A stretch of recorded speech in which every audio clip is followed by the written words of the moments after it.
Eu acho que, bom, veja, se você pegar, por exemplo, Machado, se você pegar José de Alencar um pouco antes, mas ali no mesmo pacote, José de Alencar é uma figura bem tipicamente romântica, a favor da escravidão, inclusive, né? Mas isso não precisa lembrar o tempo inteiro. Mas, assim, escreveu um manifesto a favor da escravidão bastante horroroso, assim, quando você lê ele hoje, entendendo que a escravidão é uma forma de culturas superiores prepararem culturas inferiores para a sociedade, né? É um manifesto bastante horroroso, mas o Zé de Alencar vai aparecer o romantismo da identidade nacional presente no índio e na Índia puros, né? Aquele romantismo mais barato, na minha opinião, né? Eu acho que no século XIX, essa identidade nacional que quer ser europeia, né, o tempo inteiro querendo ser europeia e, ao mesmo tempo, com um certo desprezo pelo comum, vai aparecer, por exemplo, em autores como Machado de Assis, o nosso Dostoiévski, né? Que ali você percebe como o Brasil tem uma vocação europeia, mas ao mesmo tempo como o Brasil está ali preso numa mentalidade ainda não mais colônia, mas ainda uma mentalidade de colônia em que o mundinho é o Rio de Janeiro, né? O mundinho está preso ali no Rio de Janeiro, mas ao mesmo tempo é capaz de alçar voos gigantescos, como no caso do Machado, está em diálogo com o niilismo, né? Europeu da época, desde o final do 18, começo do 19. Agora, do meu ponto de vista, assim, no século XX, que mais me interessa e que eu mais conheço, apesar de que eu conheço um tanto Machado, e dou ele em sala de aula, na verdade, né, como tanto exemplo de niilismo como o Machado percebe o niilismo, assim como percebe o relativismo psicológico, né? Se você pegar, por exemplo, Dom Casmurro de um lado, do relativismo psicológico, e do outro lado você pegar o niilismo presente na obra do Brás Cubas. Eu acho que no século XX, a história do Brasil, vista do ponto de vista intelectual, apesar dele não ser, o Nelson Rodrigues é fundamental. Eu acho que o Nelson Rodrigues é o maior filósofo moral do Brasil, não sendo filósofo profissional, né? E o Nelson Rodrigues, ele capturou, então, o teatro dele, no caso da literatura dele do teatro, que ele ficou mais famoso, para quem não conhece a obra dele, é o teatro.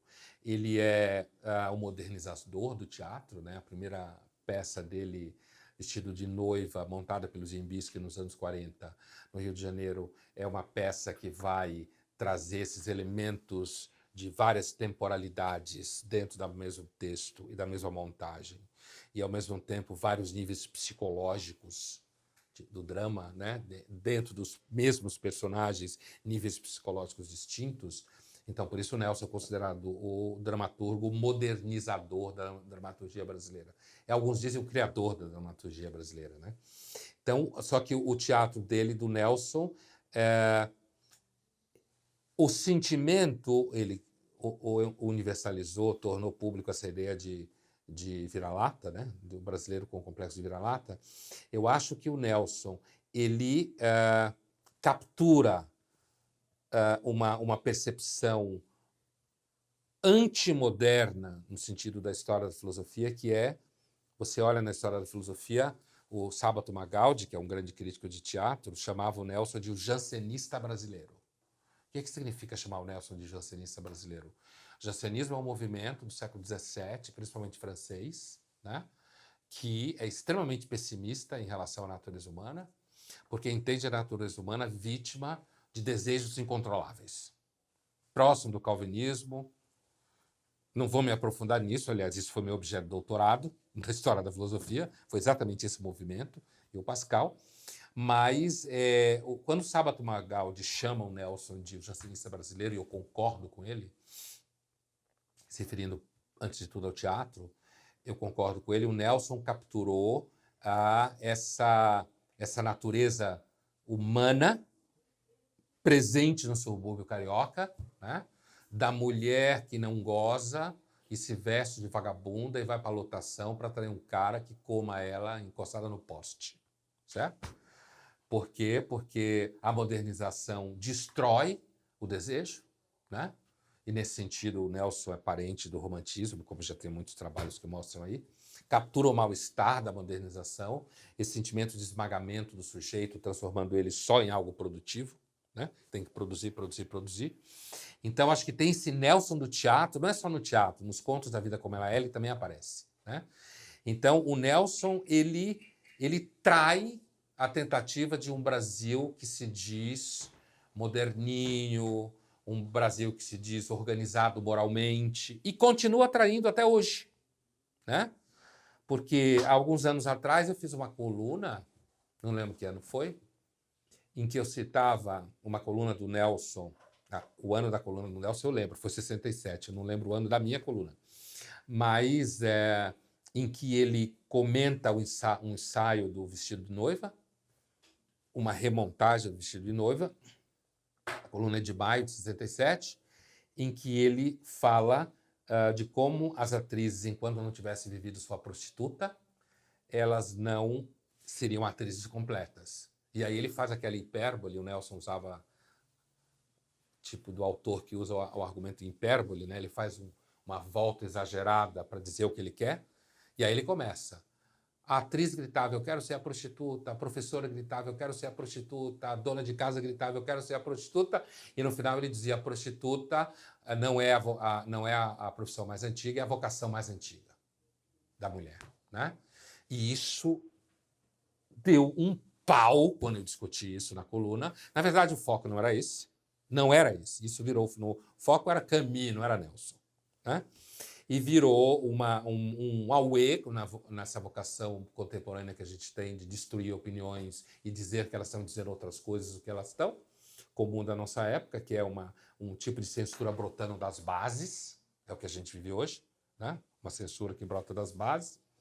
O Hayek já dizia de que, às vezes, o totalitarismo é pior quando ele vem pelas mãos da própria população, né? No sentido das próprias pessoas, né?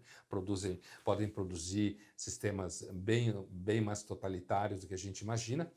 Então, assim, o Nelson, então, isso sei lá, não sei quando foi, 2010, 2009 ou 11, sei lá, alguma coisa assim, produziu uma reação assim em cadeia, que o Nelson é um escroto, que o Nelson era machista, que o Nelson é um idiota, que o Nelson era uma múmia, certo?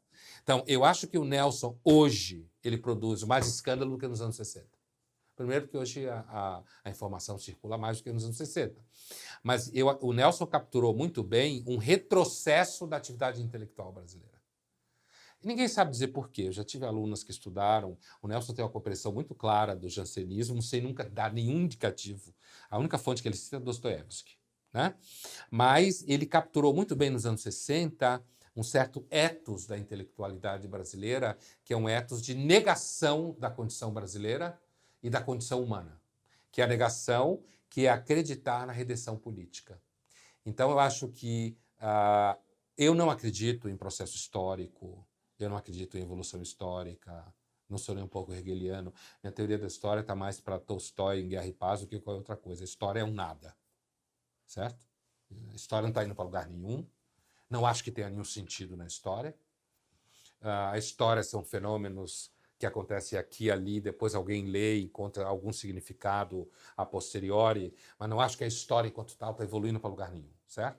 Então, o Nelson, ali nos anos 60, em meio à ditadura, ele captura o ethos do intelectual brasileiro, que é um ethos internacional, né? Que não é só brasileiro, que é você negar a realidade em favor do projeto político, que é o que a gente vive até hoje.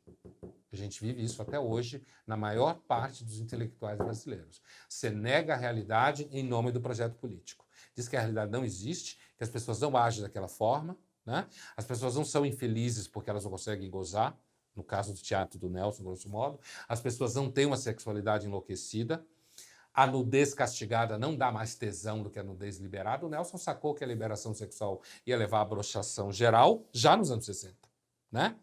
Então, eu vejo o Nelson Rodrigues na literatura brasileira como um autor ainda pouco explorado, que a leitura marxista da literatura tentou transformar ele num crítico da família burguesa, né? O Nelson não é um crítico da família burguesa. O Nelson é um crítico de uma natureza humana que está sempre pastando no seu caos interno, capitaneado pelo desejo, né? Como se chama em psicologia. E, ao mesmo tempo, o Nelson capturou um ethos que é o ethos da intelectualidade brasileira, que ali já hipotecava a capacidade de análise da realidade em nome do projeto político. E nisso o Nelson Rodrigues foi praticamente único. Praticamente único. Eu acho que o Nelson devia ser ensinado em aulas de filosofia. Não existe filósofo brasileiro, praticamente, no sentido de produzir uma visão do país ou produzir uma concepção de mundo. Eu acho que o Nelson talvez tenha sido o único.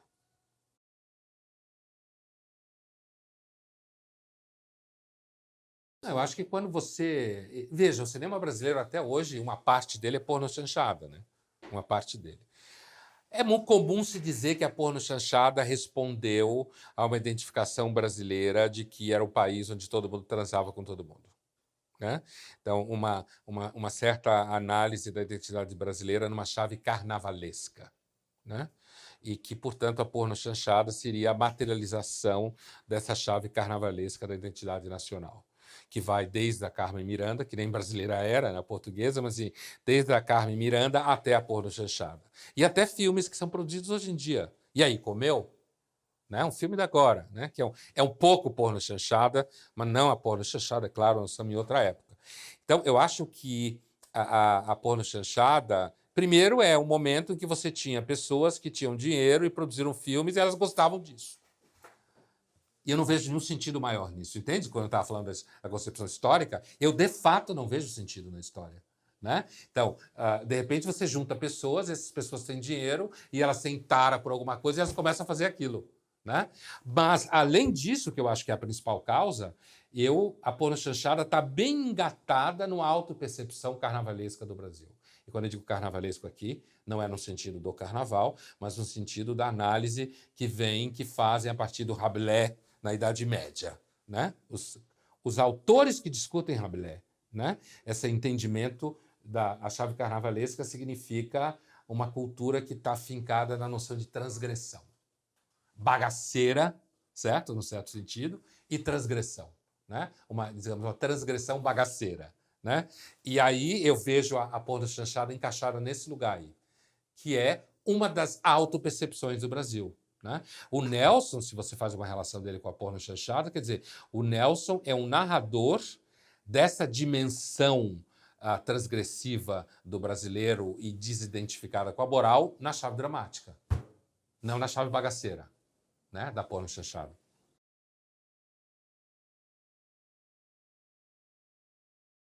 Na minha infância, em 70, eu fiz 11 anos em abril de 70, então nasci em 59. Então eu peguei a dramaturgia brasileira da Globo, principalmente, no momento rico da dramaturgia. A gente está falando de Janete Claire, Dias Gomes, o casal máximo da época lá. E é comum se dizer que aquele momento da dramaturgia brasileira era o único momento onde você podia produzir alguma coisa sem a ditadura proibir.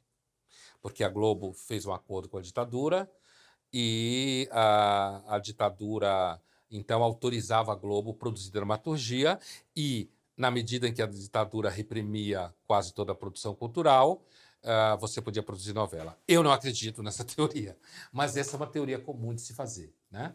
Eu me interessa muito mais hoje, primeiro, que a Globo vai perdendo o controle da dramaturgia.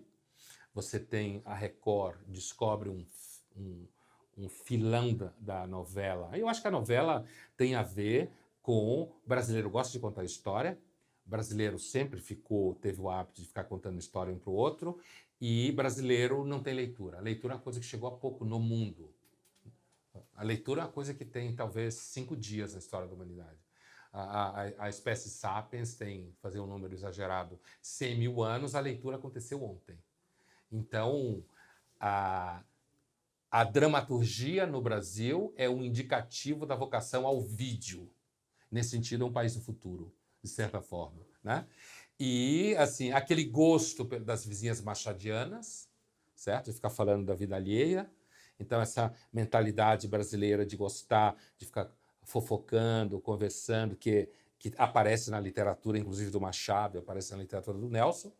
Mas eu acho que hoje, interessante, ainda que aquele chamado momento ouro lá dos anos 70, 80 da dramaturgia, que vai de Irmãos Coragem, e Selva de Pedra, por exemplo, O Bem Amado, né? Em que você tinha uma crítica social ali clara, por parte do Dias Gomes, né? Eu acho que a dramaturgia brasileira, da novela especificamente, dramaturgia de novela no Brasil, ela evoluiu para dois fenômenos atuais que me parecem bem interessantes. O primeiro é que o núcleo dramatúrgico da Globo se transformou numa espécie de Hollywood brasileira associada a todas as pautas liberais americanas. Então, gays, negros, índios, sei lá, qualquer ideia de minoria, de vítima, né?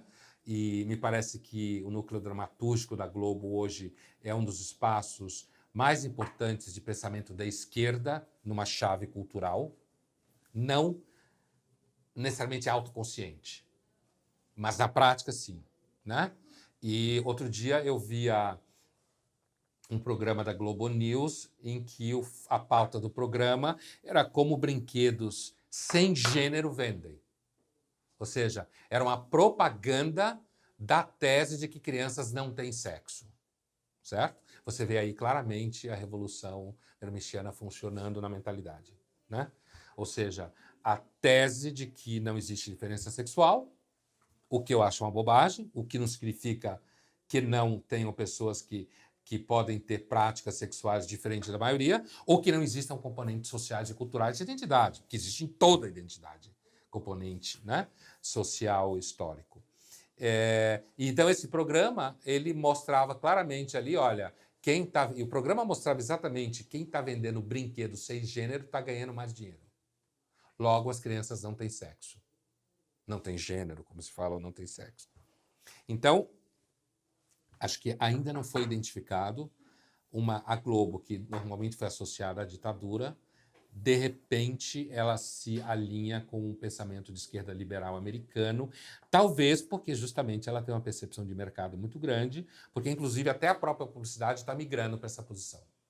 Eu acho o grande problema dessa posição, de novo, o que o Nelson capturou, é você hipoteca a percepção da realidade em nome de um projeto, né? E todo projeto para a humanidade é sempre totalitário. Qualquer ideia de projeto para a humanidade é totalitário, porque vai ser 4 pessoas aqui montando o projeto e dominando você aqui embaixo, né? Qualquer forma de organização social que não seja ordem espontânea dá sempre em rotas para servidão ou destruição da liberdade, né? Eu acredito nisso, né? E, por outro lado, é a descoberta da Record do viés evangélico, né? Assim, se afasta da Globo, é outro nicho, e é o nicho que vai ao Brasil profundo, que é o Brasil que os intelectuais do Brasil e da Globo detestam. Esse Brasil católico, evangélico, que acredita em Deus, que fala no parlamento brasileiro no momento de aprovar o impeachment na Câmara, em nome da minha família. Intelectual odeia a família, porque normalmente nem tem. Já perdeu, né? Em nome de Deus. A Record, no viés evangélico, ela captura esse mercado. Os católicos são atrasados porque os católicos acreditaram que o Marx era um profeta, né? Teologia da libertação. E aí o catolicismo se associou à política partidária de esquerda na América Latina e começou a produzir uma teologia de hermenêutica marxista, conhecida como teologia da libertação, chamada vocação aos pobres, enquanto os pobres optaram pelos evangélicos. Os católicos optaram pelos pobres e os pobres optaram pelos evangélicos. Né? Uma traição de mercado aí. Mas assim, então eu acho que hoje a dramaturgia de novela no Brasil tem essas duas marcas interessantes de ser observadas. E é difícil de ser observada e estudada pelo fenômeno que o Nelson capturou. Os intelectuais traíram a realidade e, ao invés de produzir uma reflexão sobre a realidade, querem produzir uma reflexão sobre o que a realidade devia ser. E aí talvez leve uns 150 anos para alguém analisar, de fato, esse núcleo identificado com o pensamento de esquerda na Globo e o núcleo da Record mergulhando nesse país profundo aí, que ninguém quer ver.